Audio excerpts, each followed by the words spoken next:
up? It's your girl, Sasha Banks, the legit boss. You are watching Going In Raw. You like that? Hey, Friendo, Steve here. And Larson. And welcome back to Going In Raw, the only pro wrestling podcast you need to be listening to. There's a lot of great ones out there, but this is the only one you really need to listen to. I mean, it's like, sustenance. You don't need the best. You just need something. Right. That's a good way of putting it. That's a good way of putting it. You don't need filet mignon every deal, but you do need something to eat. Yes. I'm not saying we're quality. I'm just saying that we're here, and this is really all you need. Right here at youtube.com/Steven Larson. Available wherever podcasts can be found. Of course, taped live at the Twitch, twitch.tv/Steve and Larson. It's the Raw recap episode, Larson. I can talk as much shit as I want. How about this? I'm going to file an official petition. Considering how lousy Raw is, we changed the name of the show to Going In Impact or something like that. Going in anything but Raw. Oh my gosh. Going in Raw. Going in literally everything is better than Raw. Look, somebody brought this up in our chat during our pre-show, our extensive pre-show, because we're just stalling, so we don't have to talk about Raw. Somebody brought this up. They said, try to be, this person was saying, I forget what their name was. I'm trying to be positive. I don't want to be a negative Nancy about this stuff. No offense to people named Nancy.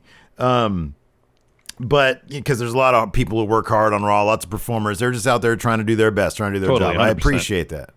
But tomorrow, man, I'm looking forward to our Impact stream with the Enforcer. I'm looking forward to AEW and the other thing, NXT. I'm looking forward to SmackDown. I'm looking forward to the Rumble next week. Yeah, Rumble is usually one of my favorites of the entire year. So you got to give us this. Raw generally sucks. It sucks. And here's the thing. Raw generally sucks. This one sucked. This had all the ingredients of a bad Raw. Except for the fact, and we'll just kick off with this, because I don't want to put in the thumbnail, Raw sucks. No, right? Put in, because this is good. I assume we're talking about the same thing. Edge is back. Yeah. He's declared for the Rumble, gave a great promo. Terrific. Edge has been doing the best promo work of his entire career since he came back. This one was great. Declaring for the Rumble and tied it back to him retiring and had to give up the World Heavyweight Championship at the time. He says he wants to be in the Rumble so he can get back what's his. Granted, the World Heavyweight Championship isn't around anymore, but he's talking about a championship. So the WWE Championship, one would assume, since he's on Raw, though I guess this precludes him from going after the Universal title either. So it felt like so much just the instinctually the feelings I have about who would win the Rumble, as well as what we've heard backstage about what little plans they have for the Rumble. Everything's up in the air. You have Edge show up. You have him drop a promo like this. You look at the landscape ahead of us. Orton preoccupied with Bray. Seems like that might be the Mania match. Edge Orton will probably be pushed to SummerSlam or something like that. Sure, I guess Goldberg could beat Drew at Rumble, but then you think that would only lead to a rematch, Drew Goldberg at Mania, so Drew get his title back. But that means, then the winner of the Rumble from the men's side has to come from SmackDown. Well, then there's Daniel Bryan, there's Big E, Kevin Owens again, maybe. All good contenders. No one obvious though. Seth Rollins too. You're 100% right. You're 100% right. You're right. There's nobody obvious. Who knows if they even know? However, let's assume, just for the sake of fun, that they do know, that the matches are planned out. What about this? Edge's return is a big, big deal, right? And like you said, it instantly puts him at the top. Edge versus Drew, a face versus face match, could be a lot of fun. I don't do that a lot, but it's possible. It's totally possible. Edge is a big name. Drew is the champion. It's a marquee match. Yeah. It's a marquee match, absolutely. However, one of the dream matches that has been talked about since Edge has come back has been Edge versus a certain guy who lately has been playing spoiler to people who've wanted to get into the Rumble. And I wonder if AJ Styles, who on his own could be a Rumble contender, a Rumble winner contender. If he doesn't have that little program with McIntyre at TLC, granted, Miz got involved and messed up the math of that particular match. I mean, Drew was going to win regardless. If they hadn't had that little program, I would actually have AJ towards the top of my list of potential Rumble winners. He's been on an absolute tear since he's been on Raw. He's got Amos with him. they're going to do some sort of spot where AJ is about to get eliminated. Amos catches him, puts him back in the ring. Yeah. If it weren't for TLC, I would put AJ actually pretty high on my list of potential Rumble winners. That being said, AJ Styles, one of the guys that's a walking dream match versus Edge is a pretty big deal as well. And I know there's not going to be fans there, so they're going to have to pipe in the booze. But if fans were there, AJ ruining Edge's chance to win the Rumble is an instant Mania match. Edge, the way AJ has been, I really enjoy his heel character these days, especially with Amos there. They're a great team. They're so much fun to watch, but he's a true bad guy. Him versus Edge, that's a Mania match. I mean, that's totally a Mania. I could see that being the play, which then, of course, leaves us still with no winner, no clear winner of the Rumble. I get the feeling that, when I try to do the math in my head, I still feel like if you go down that route, you could also do this. Although Edge only has, how many matches a year does Edge have? 2? I want to say 3 or 5, something like that. It was a decent amount. Okay. So maybe you do this. I feel like the winner of the Rumble is going to be a SmackDown guy. Okay. So Daniel Bryan, this wouldn't be a SmackDown guy, but he would be facing Roman Reigns. It would be Brock Lesnar is a possibility. Triple H given a non-answer today. We talked about that on News Brief about Brock Lesnar. So that's a possibility.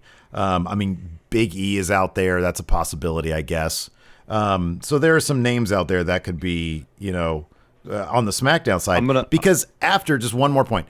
Yeah. After after the Rumble is Elimination Chamber. And I feel like Raw is so loaded with guys that could go into that chamber. Sheamus, Keith Lee, AJ Styles. You could have AJ Styles and Edge in the chamber as well, and they can continue their story there. There are so many people that could be in that chamber. Go ahead. I had a thought tonight, especially seeing John Morrison's performance against Sheamus. Just imagine if they had booked Miz and Morrison as competent wrestlers. Oh, I know. And not buffoons. I know. Imagine, if you will, a scenario where Miz has Money in the Bank and John Morrison wins the Rumble.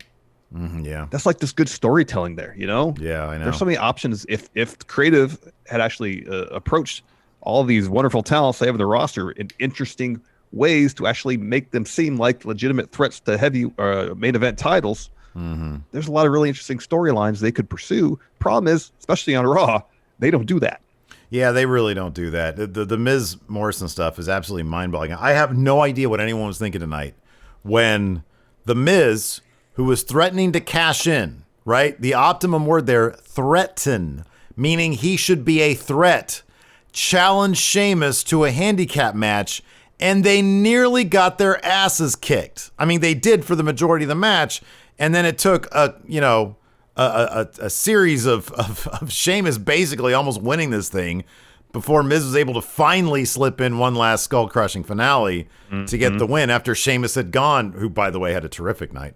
He was probably the MVP of the night. He was totally the MVP of the night. Sheamus is awesome these days. And it's like, okay, so you want me to think that we should give one rat's ass about the Miz and how he's going to affect Drew McIntyre versus Goldberg, two of the most powered up guys like ever. And he can barely squeak out a handicap match against not just Sheamus, against Keith Lee, against Drew McIntyre. He can barely get it done with another guy. He and Morrison lost to Otis in a handicap match on SmackDown. Yes. So what? Yeah, what is he supposed to represent? Oh, he's there to either be a distraction or eat a pin. Let me ask you this: there's one thing they're really pushing hard with the bit with Goldberg tonight. That every time he has faced the WWE champion since his return, he has won.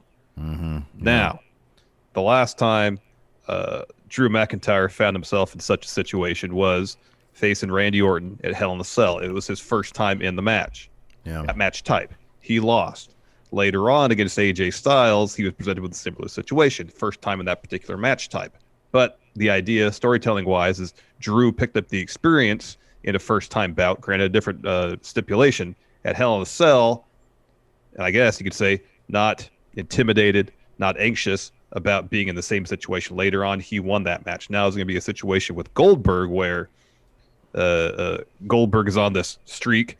Every time he's in the ring opposite a WWE champion, he picks up the win, only for Drew to lose, whether it's from Miz interference or not, and come back around to that at Mania, and they could kind of have a do-over like they had with Lesnar at last year's Mania in front of no fans, with Goldberg this year in front of fans. Here's another case. That's a good point. Here's another case for Goldberg. If he beats Drew at the Rumble, he doesn't have to do a hell of a lot to get back to Mania. If he loses to Drew, what's his road back to? Because we know he's going to be at WrestleMania. Yeah. They're going to wheel him out. What's his road to get back to WrestleMania? Here's the only obvious road, and there's no way in hell they're going to do it unless it's a situation where they just want Goldberg to show up and get an easy win. Have Miz get involved in their match in Rumble. He distracts Goldberg, or Goldberg spears Miz. He turns around, eats Claymore. Drew wins. Mm-hmm. Goldberg's upset with the Miz. He has a match against the Miz at WrestleMania. It lasts all about 90 seconds. Goldberg wins. Is that a thing where Goldberg has to show up at all, like in terms of between now and then? Once. He has to issue a challenge. That's it. Yeah. Miz, yeah. That's a possibility. That's definitely a possibility. I just feel like, I don't know, I got to do a lot of thinking for predictions. Yeah, there's only like 2 matches I feel really good about. Yeah. So, yeah, anyways, let's just hop into it. If we must. The rest of, there's not a whole lot of good to talk about in the rest of Raw. It's pretty much a lot of bad. There were some highlights here and there, but man, it was rough going for a decent portion of it. I mean, I could have seen Goldberg versus Randy, but it's clearly going to be Randy versus the Fiend. Like the entirety of Raw is built around this. Yeah, stuff. And if it's not Randy versus the Fiend, then they're going to get back to Randy versus Edge, so they can move on, each of them onto something else, because there's still that they need to settle. They have their 2 matches. They're 1-1.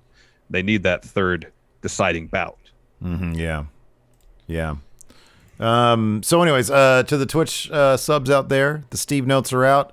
As part of Friendo Club TV membership, you get the Steve notes, which are my half-ass take on whatever. I mean, on NXT, they're usually pretty comprehensive, but pretty here's much the thing everything with else. the Steve, you can tell Steve's level of investment in the show by how copious his notes are. Imagine for Raw, probably fairly thin, because in all honesty, there's really not a whole lot to document here in terms of actual story development. Yeah, like I'll just give you an example of Steve notes. All right, for the Riddle defeated Prime Alexander, right, Yeah. which is clearly like the best single match probably of the night. Let me ask you something before we get into that. Let me ask you something, because that was the one segment announced that I was actually really excited about, because I thought, there's potential there for a really good, give it 40 minutes, 40 minutes. They short shrifted the Gauntlet, dude. Totally did. Yeah. Like everybody in Hurt Business is a good worker. Yeah. Riddle's a good worker. If you want to establish Matt Riddle as a legit U.S. title contender to Bob Lashley, even though he's already lost to Lashley before, have him run the gauntlet, but put him, make him work for it.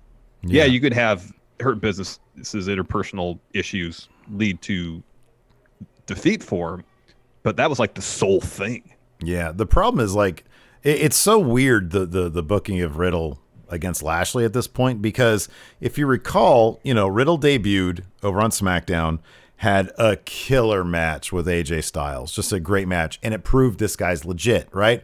Then he had that great series with Sheamus, which was hard-hitting, physical, outstanding. Proved once again, Riddle is legit.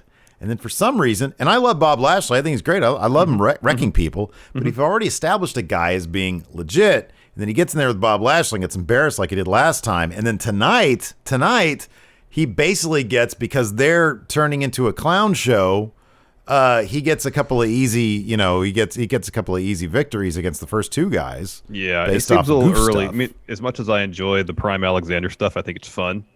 If this happened 6 to 8 months from now, I'd be all about it. It just feels too early for the Hurt Business to already be falling apart. It does, yeah, because like he just came aboard basically, and like he's already got a big head. And my thing is like I'm okay with it if they move it along and figure some of it out, because I like a dynamic totally thing, but it does have to get there. It has to build there. Yeah, exactly. You just can't have it happen overnight, basically. It was Steve Notes. The Steve Notes were simply this: Riddle defeated Prime Alexander, best match of the bunch by far. MVP yelling at Prime the entire time. Yeah.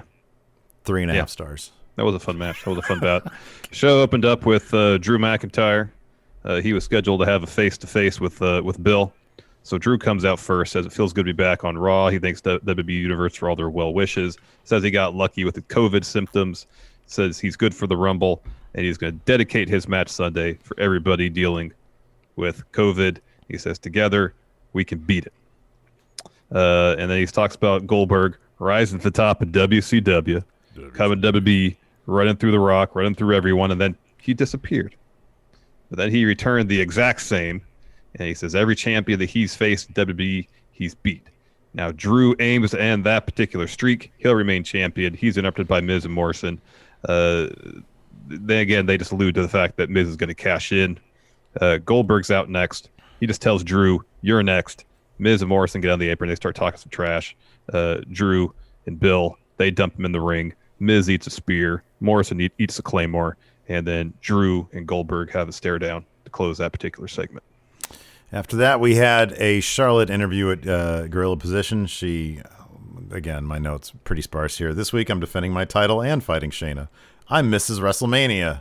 Apparently that's what people call her. She says, yeah, I don't know. Did I miss something? Do people call her that? Is that a thing? I don't know. Mrs. WrestleMania? I don't know if I've heard that. Who's Mr. WrestleMania again? Is HBK, Shawn Michaels, right? Yeah, Shawn Michaels, yeah. Anyways, Mr. Starcades, she says, Ric Flair being with Lacey Evans might be the darkest place she's ever seen him in.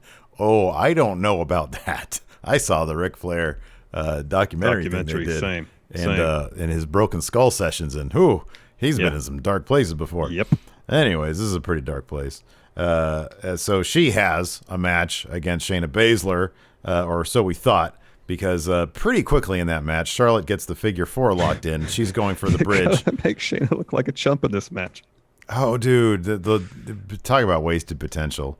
So, yeah, again, Charlotte doing Charlotte stuff. Nia Jax leg drops Charlotte for the DQ. Dud. After that, Mandy Rose and Dana Brooke attack, as does Lacey Evans for the commercial cliffhanger. We all know where this is going. A match. Well, Asuka was in the building. I know she had a match later on, but this is her tag team partner. Why didn't she had a title match later on? Like 5 hours later, she couldn't come out and help out a little bit. I'm not saying she had to be in the match. I'm just saying. I get that. Same reason. Help your friend. Like when Sheamus was getting beat up by Miz and Morrison, how come Where Drew was didn't Keith come Lee? out? Or Keith Lee? Or Sheamus has all sorts of friends. Where are they? I know. Then we had Shayna, Nia, Lacey Evans versus Charlotte, Mandy Rose, and Dana Brooke. And they did like this weird, there was like a botchy count out situation. That was totally a botch because it was everybody's absolutely confused. They go to commercial, they restart the match during the commercial, and then it actually proceeds like it was probably supposed to. It was totally a botch. Where Shayna, because what happens is Charlotte dumps Shayna out of the ring, and it looks like Shayna clips her head on the ring step, because that's what Tom Phillips mentioned. Oh. It was really close to it. If she didn't clip it, it was darn close. But Tom Phillips made a point of saying that it looked like she clipped her head on the ring steps, and she seemed a little out of it maybe. Anyway, she was slow to beat the 10 count. And so the Charlotte, Mandy, and Dana, what? So I'm sorry. Somebody in chat, I just noticed this comment here from El Ruga. The comment is, I sure hope they give Charlotte a big push soon. She's great. I really hope to God. I'm 99% sure that's sarcasm, right? Yeah. That's amazing. So Charlotte, Mandy, and Dana, they win by count out, go to commercial, come back. Match has been restarted. During the commercial break, they showed footage of Adam Pearce restarting the match. It was kind of fun from that point on. At one point, Lacey pulls Charlotte out of the ring, and then Charlotte chases her into the Thunderdome. Dana gets the tag in. She hits a net breaker on Nia, gets a 2. Dana goes up top. Nia tosses her off the top rope, hits Dana with a nasty looking choke slam and a leg drop to get the win.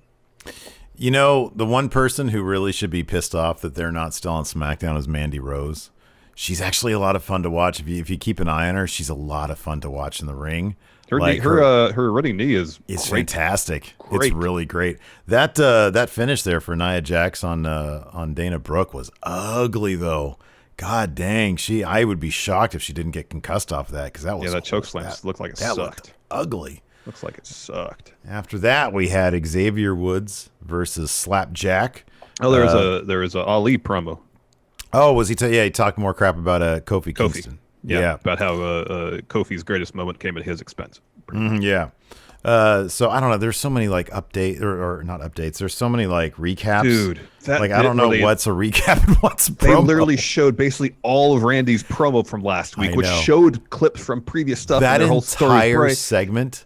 And the next bit with Alexa was half recaps of what they just showed. Thing was all They set that fake ring up and that old school TV just so they could recap the shit out of it.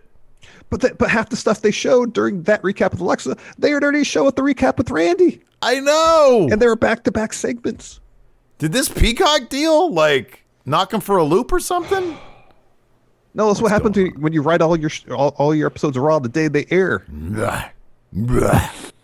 gotta fill time. We can't think about what to fill time with. We just got to fill time. So here, we'll have this match. It'll lead to another match with all the same people in it. Yeah. Writing 5 hours of TV is not easy. It's really hard. Find some help then, Vince. No, I'm doing Seth Rollins now. Oh. He said that once. Yeah. Writing 5 hours of TV is not easy. I believe that.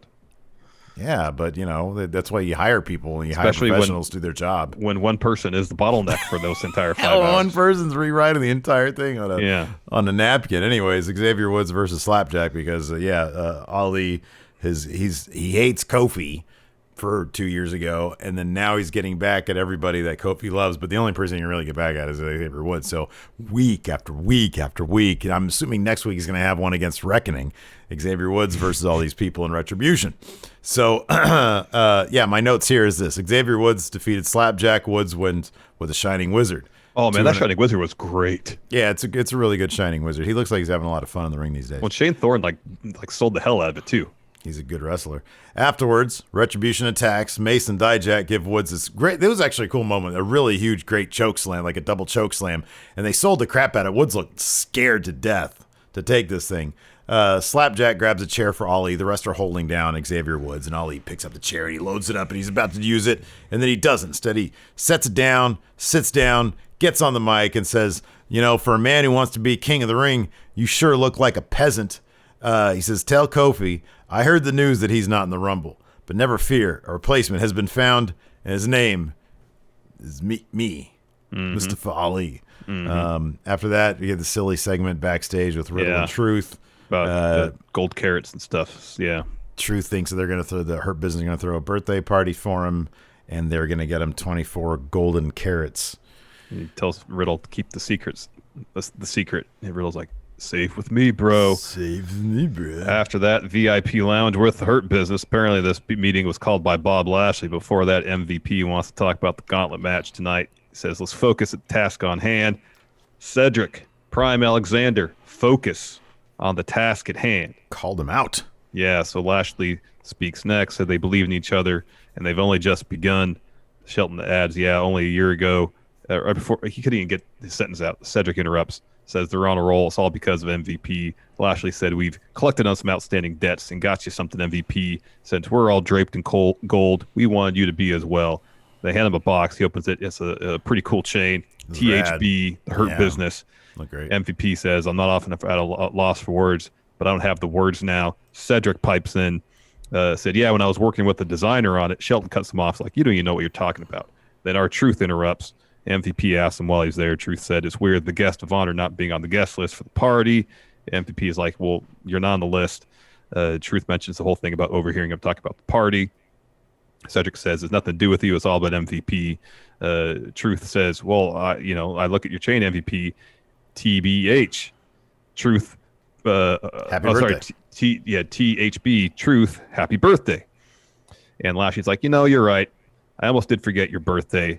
I want to make it up to you. I did get you a gift, but you got to come in the ring and get it. Clearly, they're going to jump him, yeah. Obviously, and just as that happens, 24/7 scene comes out. All sorts of mayhem happens. Hurt Business goes out and destroys everybody. The 24/7 scene. Riddle gets in the ring, hits MVP with a final flash knee, and then he gets out of there. After that, Adam Pearce is backstage. Truth is in hiding, and he says, I believe that was like a statue of Wade Boggs. Is that what it was? Okay. It looked like Wade Boggs' batting stance, yes. So it looked like Wade Boggs' mustache too. Truth is hiding near Wade Boggs. He wants an opportunity. You know, when I was first introduced to Wade Boggs, I wasn't like a baseball kid. It was this episode of Cheers. Oh, I thought it was his stories of his legendary drinking ability. No, as a kid, I wouldn't have understood that. Oh, okay, sorry. I mean, I watched Cheers, so maybe I should have. Anyway, so he said he wants an opportunity at the Rumble match. AJ and Amos show up. AJ basically offers up a match as an opportunity, and Pierce says, okay, yeah, I'll definitely give it some consideration if everybody's in. After that, we had Sheamus versus John Morrison. For whatever reason, John Morrison, when he's around Sheamus, he just goes to town. They just beat the shit out of each other, and it's hilarious. And they did that, and both guys just looked beat up by the end of this match. Sheamus got the win with White Noise. Miz, of course, was there, and he immediately challenges Sheamus to a handicap match. Sheamus is like, okay, fine, you, I'll take you both on. Yeah, so we're off to the races. This is a good bit where, so they do, yeah, of course, also tonight, you know, there was a lot of people being thrown over top ropes because, you know, Tom Phillips has to say, oh, if that happens at the Rumble, they're going to be eliminated. Yeah, no. At one point, though, Morrison flew out of the rope on his own onto Sheamus, out of the ring on his own onto Sheamus, which is a really gnarly looking spot. And then Sheamus starts cleaning house, fighting through a bad knee. He does the clubbing blows thing on Miz, and then Morrison like shoves Miz out of the way, so he takes the clubbing blows. Sheamus loads up for a bro kick. Morrison holds him back from doing that because he's going to do it to Miz.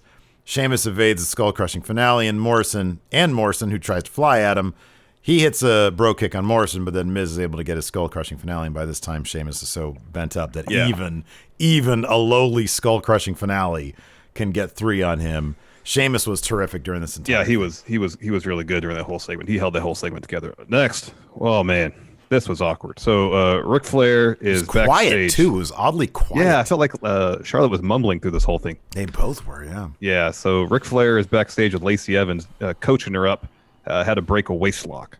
Mm-hmm. So Charlotte enters. She tells Lacey to leave. Rick just says, you know, just because you're a big star doesn't mean there isn't a place for me. And then she goes off on him, says, I'm not the bad guy here. You were the one who was out spending all your money on everyone but your family. You're going from a legend to an old man. She's not the bad guy. She just kind of starts backing up and mumbling some other stuff. I couldn't hear it. Lacey comes back in, destroys her with the woman's right. Yeah. Charlotte crumples to the floor. Lacey hits a couple kicks, and then she says, all right, let's get out of here. And Rick has to step over Charlotte to well, he's sort of kneeling down to try to check on her, and Lacey sort of, you know, hurries him off so they can go have dirty old person sex. After that, we had R-Truth versus AJ Styles. You know, this is again during this match, AJ, you know, has Truth. He's like, oh, if this is the Rumble, I think he even said this himself. If this is the Rumble, this is what I'm going to do to him on Sunday. And then he tries to throw him out, but then Truth turns it around and he throws AJ out. And they sort of tease exactly the spot that you were talking about earlier, you know, where Amos is going to catch AJ and get him back in. But in the end, AJ wins with a calf crusher. After that, we get a shot of Asuka backstage, and I'm like, wait a second, she's there? Yeah, she has a title match. Yeah, man. Why didn't she help Charlotte? Because she had a title match. That's why. So then it's like 20 minutes of Orton and Alexa Bliss recapping stuff. They basically played 75% of Orton's promo from last week. Yeah, I know. And then right after that, this Alexa Bliss thing. So she'd say something. First bit, she's like, "Oh, last week was so much fun." She turns to the empty swing next to her, asks, you know, Bray if you saw what Randy's face looked like after what they did, and they replay what we just saw from the Randy thing. Yeah. And Bliss laughs, says Orton looks better now. Says, for the record, I did want to have some fun with Asuka last week, but she didn't want to play nice. Replay some from that segment. Come back to Alexa. She says, neither did she. Replay her turning into Fiend Bliss last week. Come back to her. Says the Fiend taught me that trick. She can't wait to see him again so she can thank him. Tonight she has a chance to win a shiny new toy. Shot of Asuka with the Raw Women's title.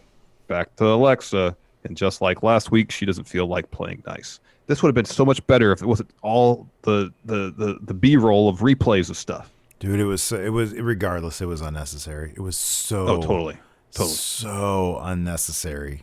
And you know, dude, you use the word filler, and you just gotta wonder, man, what are they doing? Like, it's you have 3 hours to fill, you know? So, I don't know. I don't know. I really don't. Because he had this match next. It started about 7 o'clock. It was Riddle versus the Hurt Business Gauntlet match. And I was like, okay, as far as I know, all they have to this is the Edge promo in Asuka versus Bliss. You can give this 30 minutes. Because you know the Alexa Bliss thing. Like, we all tell. I think I even mentioned today how that it was going to have a long finish, yeah.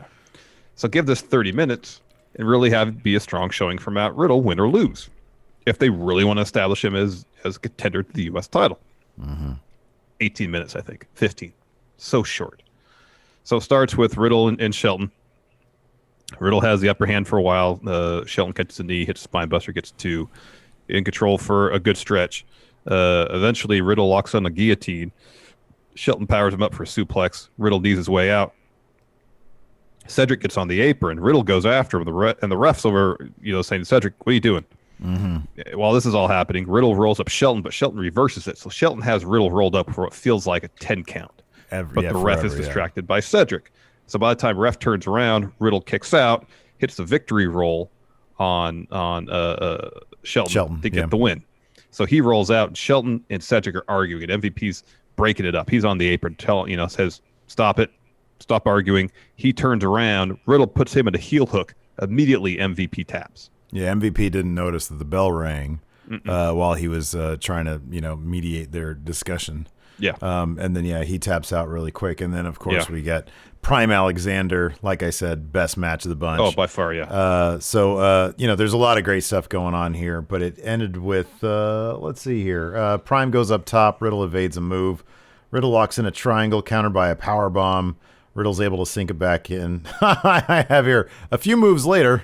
Riddle gets like a roll up for 3. Well, as Cedric powers him back up, and there's a little bit back and forth, and Riddle rolls him up for the win. Yeah. And then Riddle rolls up the ramp, talking some crap. Back to the entrance. Bad idea. Move. Lashley runs out, lays him out. Hurt lock. Yeah. Next Edge promo. This is really good. He says, if 2020 taught us anything, it's that you can't sleep on tomorrow. You got to fight for it every day. Tomorrow's not guaranteed. You got to keep going forward. Said 10 years ago after Mania 27, went to bed as champion. Within a week, had to forfeit the title, give up his career, give up his dream. And he said, I remember when I told my mom I wanted to be a pro wrestler. What she said to him was, just do it. And he said, those words were the jet fuel to help me fight to get my career back after 9 years.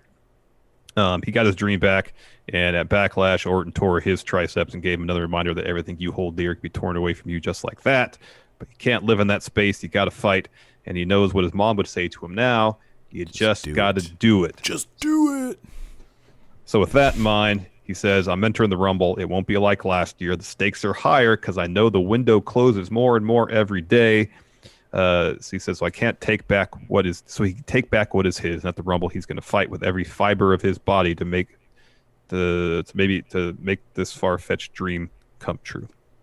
Yeah, it was really good. It was shot, pretty kind of cinematically. He was, I don't know if I guess maybe he was in that little fake ring they have, and all the lights were turned down. Yeah, it was very dramatically except for lit, like one a take. spotlight type thing. Yeah, it was really good. Like, you can tell his acting stuff. One thing I forgot to mention, I put it in my notes here because I noticed it on Twitter mainly, but for the VIP lounge segment, when they all came out to the ramp, Shelton still had his mask on, which is great to see. Yeah. Takes it off because he realizes and just says, oh, shit. It was pretty funny. That's pretty funny. So anyways, after that, we have Alexa Bliss versus Asuka. I really liked a lot of this stuff. I mean, I thought it was pretty cool how they, made use of actual editing. Alexa, she's in her Firefly Alexa gear to start things off. She's smiling a lot. At one point, Asuka goes flying out of the ring, I think on a hip attack attempt. Yeah. She looks back in, yeah. And then Alexa's on her rocking horse all of a sudden in the middle of the ring. So it's like, commercial okay, they're cliffhanger time now. Yeah. Yeah, they're going to go down this route. When we come back from commercial, and commentary doesn't say, oh, yeah, we had somebody take the rocking horse out. But this kind of said, like, well, that was weird that Alexa Bliss was riding a rocking horse for spell, Yeah. but no explanation where it went. Yeah, no. Yeah. So Asuka takes back control, and she's doing pretty good. And then at one point, she has Alexa in the corner, and Asuka goes to approach her, and then all of a sudden, like, Alexa is all of a sudden wearing like her old ring gear, like pre all this Fiend stuff. Yeah. So Asuka charges because she's like confused. She's like, screw that. I'm just going. Let me ask you something. When when that happened, did you think it was simply another attempt at mind games or Bliss's part? I actually had the thought that at that moment, the Fiend had released Bliss so he can muster up the power to reconstitute himself. I don't know. That's a good idea. I didn't know if it was that or Alexa fighting to break free. Gotcha. There's like three explanations there. It could be mind games, it could be the Fiend letting go, or it could be her trying to fight him off. It could be one of those things. But she didn't really give any verbal cues to like say, hey, this is what's going on. So anyways, Asuka charges, Alexa evades. Alexa goes to the corner, and the lights go down, and then like the purple pink lights come back up, and she's doing the backwards thing, and she has her sort of Fiend Alexa gear on. And she sort of circles Asuka. They do this really great sequence where Asuka starts she tries like a ton of strikes, and followed up, and Alexa was able to block them all. And then Asuka gives her that great knee to the face, and Alexa basically no-sold it. She just sort of touched her lip. Asuka goes for the Asuka lock. Alexa's able to counter that with a mandible claw. She's able to evade and then get a mandible claw. And then as she has that on, it seems like it's the end. Sunburnt Orton appears behind her and drops an RKO on Alexa Bliss. Kind of a cool spot right there. WWE breaking all sorts of ground with intergender wrestling these days. Yeah. So I'm assuming that's a DQ win for Bliss, but there was no ref around, so who knows what they're going to call it. Yeah, the ref just disappeared. Didn't see him. And that was it. That was it. Want to answer some questions? Yeah. Yeah, I got a thread right here on the Patreon at patreon.com/Steve and Larson. You could ask your question there or watch us live on the Twitch, and we'll answer your question there too, maybe, perhaps. Yep. Maybe, perhaps. I got one here from Oops Sorry. The spear versus spear match that everyone expected ends up being Edge versus Bill Goldberg. Yeah, I don't know. Yeah, that's probably not a possibility. I'm not sure that's anybody's dream match right there. No, I don't think so either. Yoshi Bowl, my dream Rumble scenario is Cesaro wins and goes on to challenge Drew. That'd be great. That'd be cool. Match. That'd be cool. Let's see here. That's too difficult. What? I don't know what that means. Alex Foster, what should Retribution do for WrestleMania if Mustafa won't win the Rumble? Where should Retribution go? They'll probably be on the Andre Battle Royal or something. They'll probably be the Andre Battle Royal. EV gifting a sub to Shay Decaida? Shay Decaida. Sorry. There you go. Thank you. Thank you very much. Night by Night has an interesting point here. Says, I don't understand how people hate Raw so much. It's wrestling. Enjoy the fun stuff. Find humor in the dumb stuff. It doesn't need to be serious. It doesn't need to be serious. We're not saying it needs to be serious. I just want storytelling that makes sense. Look, the thing is, there is a clear difference between what we see on Raw and what we see on SmackDown, and it's not even close. Like, why is SmackDown does such a great job, and honestly, all the shows do this. Like Impact even does this. They weave this tapestry of their characters throughout all the stories. SmackDown does this, AEW does this, NXT does this, and Impact does this. New Japan does this to a degree. They weave the stories in and out, so nobody really feels like a bystander. Why is it Asuka is just sort of hovering on the sidelines as this whole Alexa Bliss thing happens? Like, she should be woven into this. Why is it when Charlotte's out there and you have this match with her and Mandy Rose and Dana Brooke, like, I don't care about it. Like, they haven't written any stories like they do on everything else. They haven't written any stories for me to care about it. Like, I don't know. We all have different standards, and I guess absolutely. I understand for some people, you can just sit back and just, whatever. It's like, oh, cool, I'm just going to turn on Raw. It's not a big deal. I can't do that. Like, there's too many other good things out there for me to sit there for 3 hours and just be cool with it. Agreed. Night by Night says this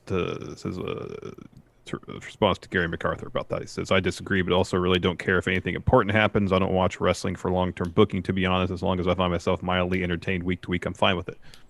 And that's fine. That's totally cool. Like Steve said, everybody's got different standards. I just want, like any other form of storytelling, I want stories presented to me that are logical within the rules you put in place in the world you're creating. And far too often, Raw violates every rule that they try to establish for themselves, and they don't give me on a consistent basis. Raw doesn't. interesting characters doing interesting things in storylines and situations that are motivated and logical based on who these people are. It just doesn't happen often enough. When you see it being done well in so many other places, and then the longest show there is does it so poorly, it's like, I sort of draw that line. I understand that there's one that's good and there's one that's bad. And I mean, like I said, it's everybody's, everybody has their own standards for their different, forms of entertainment. And I'm not judging anybody, but I'm just saying, like, I feel like Raw is shit. Yeah, me too. And if you enjoy Raw, more power to you. That's great. That's awesome. I wish I could enjoy Raw. I want to. I don't want to shit on it, dude. I don't want to. I find myself incapable of enjoying it on a regular basis, however.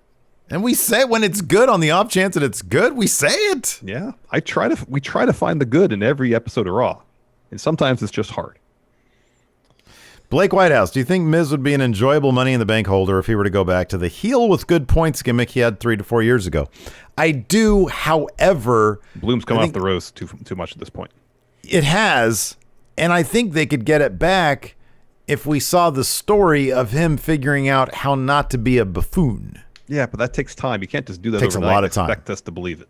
It takes months. It months. Does. Rich, neither Oldberg nor Lesnar deserve any title run or any main spotlight at WrestleMania. I think that there's a really good story to be told with Brock Lesnar.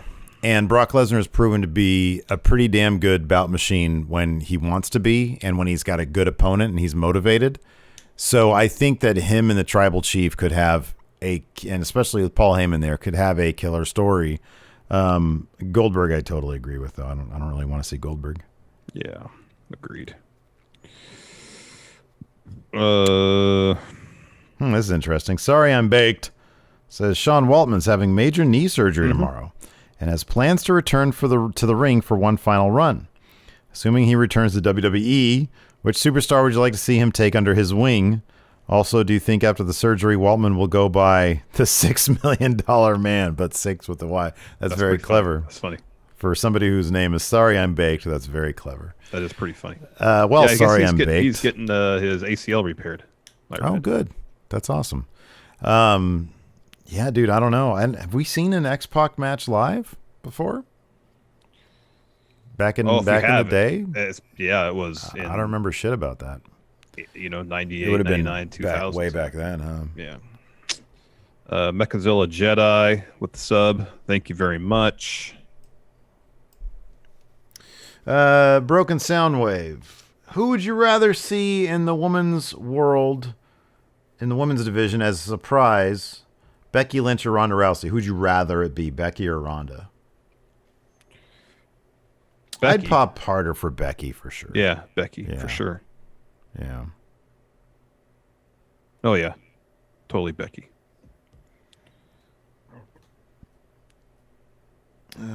Organ Grinder says, is it just me or is Raw Adam Pearce not as well written as SmackDown Adam Pearce? He seems boring. You know what? Mondays. That is the fucking thank you. Fucking thank you. That is the perfect example. Same character, same person. And it's just one is just a suit. It's just a guy. And the other is a fully formed 3-dimensional character with life and goals and ambitions and conflicts and inner turmoil. You're exactly right. Yep. It's Mel D says Mandy Rose has been getting way better in ring since being drafted to Raw in comparison to what she was on SmackDown. Just my opinion. Agreed. Yeah, I agree. But here's the thing. I think that in ring she would have been improving just as much because that's just reps. But like creatively speaking, she was on such a better path on SmackDown than she is now. And to have her look, to have her now in-ring stuff, her stuff with Sonya was great. To have Sonya come back and Mandy still be there could have been pretty Something great. else, man. I know. Pretty awesome. Nika, what would be your reaction if Jay White enters the Royal Rumble? Oh no, you froze. So when you come back, we're going to be off. That's your reaction if Jay White comes back? Look at that face. Oh, okay. Oh, I guess he was in line. Coming back, and I think we're here. We're good. No, we're not. Am I back now? Oh, all right. Now you're back. Now I'm back. I said that. Yeah. It's like, I guess he wasn't lying. Yeah, I would, dude. Man, I don't know. I mean, how familiar do you think the WWE audience is with Switchblade? Not as nearly as familiar as they were with AJ Styles when he showed up. I wouldn't think so. No. I would think. Dog Authority figure: Ricochet, Cedric Alexander, and Mustafa Ali. Who will have the best 2021? Ricochet, Ali, or Cedric? Yeah, they're looking at Cedric's doing the meatiest thing right now. He's doing the best thing right now, so that probably long term bodes well. I want to say Ali. He could turn a corner at any second and do something amazing. I mean, I like that they're getting him in this thing with New Day. That means they actually have a story in mind for Retribution. Sure. Yeah. I mean, at the end of the day, they're going to lose, but yeah, that's what they do. Yeah, Ricochet definitely is not at this point going to have the best 2020. He was not even on TV tonight. He'll probably be on Main Event. Yeah, which is an absolute shame. This is a good question from Jorge D. With WWE going on Peacock now, which NBC Universal franchises do you want to cross over with WWE? Oh, clearly Night Court. That the it's reboot they're Peacock, doing. Man. It's not on. Oh, the reboot. Okay, sorry. Well, they got the reboot in the works. So I imagine, here's the thing. Chances are they're doing this reboot, and they're going to make a big deal about when Night Court original series comes to Peacock. Granted, I haven't seen that show in 20 years. Any longer than that. I remember being so good. I guarantee you. I wonder if it's going to be like an old school sitcom, or if they're going to do like a single cam thing. Wouldn't that be great if they did like a single cam Night Court? That'd be great. That'd be great. So yeah, and they would be various defendants as WWE superstars. There you go. That'd be good. There you go. Diehard Homer, how does Nikki Cross save Alexa from the Fiend? Also, is Alexa a heel here? She is, but not as much of a heel as Randy Orton.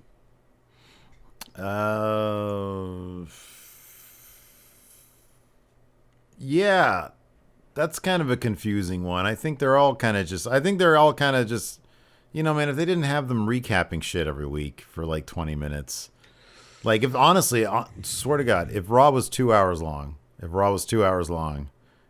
probably be a rad show. It'd be much better, yeah. I mean, maybe sharpen up your creative a little bit, but yeah. Maggie, dang it, Larson, now that you say that, I hope that's the case. The Fiend having to release Alexa to bring back his essence. Mm-hmm. His precious bodily fluids. Wayne Scoggins. They should bring back Saturday Night Main Event in a big way, not Peacock special once every so often like back in the day. Yeah, they wheel that out every once in a while. Yeah. Hey, dude, are you gonna wake up at 6:30 tomorrow to watch the India spectacle? I'm not gonna wait. Well, I mean, I might be up at 6:30, but I usually don't not get a for chance. That. I usually don't get a chance to sit in front of my laptop, do much of anything work-wise till 9:30 or 10. So, what's the deal with that? They got into share. They have a bunch of superstars. Jinder Mahal's on there. Bollywood Boys. Yeah. Is it just being shot from Thunderdome? They just doing it at Thunderdome? They already did it. Yeah, it's already shot. They already shot it. Yeah. Oh wow! Anything cool happen? Did you go with the spoilers? Did you get on IndaShare's Instagram?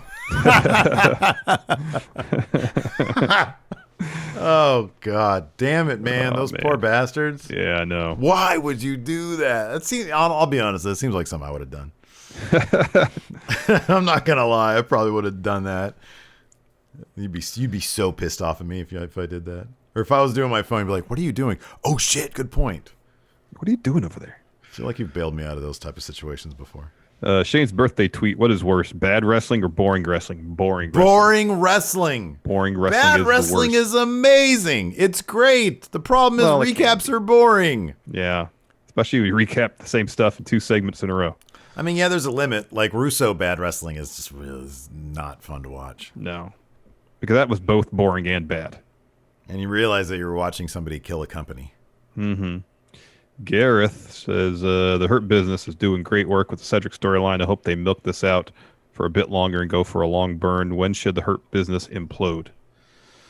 It should be a while, man. It should be a long time. They need to be one of those factions that by the time it's done, everybody needs to be talking about what's going to... these guys should be the new Hurt Business. They should be the new Hurt Business. Everybody should be talking about like who the next Hurt Business is going to be, you know? Nick Kyle says, at this point, what's the point of the women's tag titles? Why are they booking Asuka as an afterthought and focusing a lot of time on Charlotte, Lacey Evans, and Alexa Bliss? By the way, all of them, he says all of them are blondes, just saying. I don't think that has anything to do with anything. The Bliss stuff is interesting. Her dynamic with the Fiend, whatever's going on with him now, he's been burned alive, all that kind of stuff. So I like the Alexa stuff I'm into, so long as it keeps going in an interesting direction. But as far as Asuka being an afterthought, that's a bummer. She was the MVP for the empty arena shows. Mm-hmm. Like Asuka was holding whole episodes of Raw together. She was the MVP of the of the PC stuff that they when Raw was there. She was absolutely the MVP. The pinnacle of that stuff was Money in the Bank. Was the Money in the Bank match? Yeah, because she was awesome in that. She was. And then after they gave her the title, as soon as they gave her the title, next night. After her feud with Sasha and Bayley, there was a lot of really good stuff there. Yeah, it was after SummerSlam. Ever since SummerSlam. Yeah. They really haven't done a whole lot with her. And the women's tag titles have kind of been, sadly, a bit of an afterthought for a long time. Oh, yeah, it's so bad. Basically from their inception, which is a bummer. Like the stuff with Charlotte and Lacey Evans, I'm not into. I don't think this a terribly interesting story. I don't think there's really anything captivating going on. You know what's funny, dude? I feel like the exact same story on SmackDown would be wildly hilarious. I feel like they could pull it off there. It's just even something as silly and salacious as Lacey Evans hooking up with dirty old Ric Flair is boring on Raw, you know? Yeah. Yeah. Anyways, Twitch chat, stick around. That's going to do it for us tonight. Thanks, everybody, for tuning in, though. We definitely appreciate it. Tomorrow, Tuesday, most fun night of the week because of our Impact stream. Watch it at twitch.tv/Steven Larson with us. That's right. You can watch the actual show on our screen, and then we'll be there on the side shooting the shit. Sometimes we'll be paying attention to the wrestling. Sometimes we won't be paying attention to the wrestling. We're all just there to hang out and have a good time and talk some shit. So thanks, everybody, for tuning in. Appreciate it. Till next time. We'll talk to you later. Bye. Help support Going In Raw today by becoming a Friendo Club TV member. You'll get access to new bonus episodes every week, including Friendo Club Arcade, Live Power Rank, Vintage 10 for the Wins, and Ask Steven Larson. Get access to Friendo Club TV today by becoming a $5 and up patron at patreon.com/Steven Larson, by throwing us a sub at twitch.tv/Steven Larson, or by clicking join at youtube.com/Steven Larson.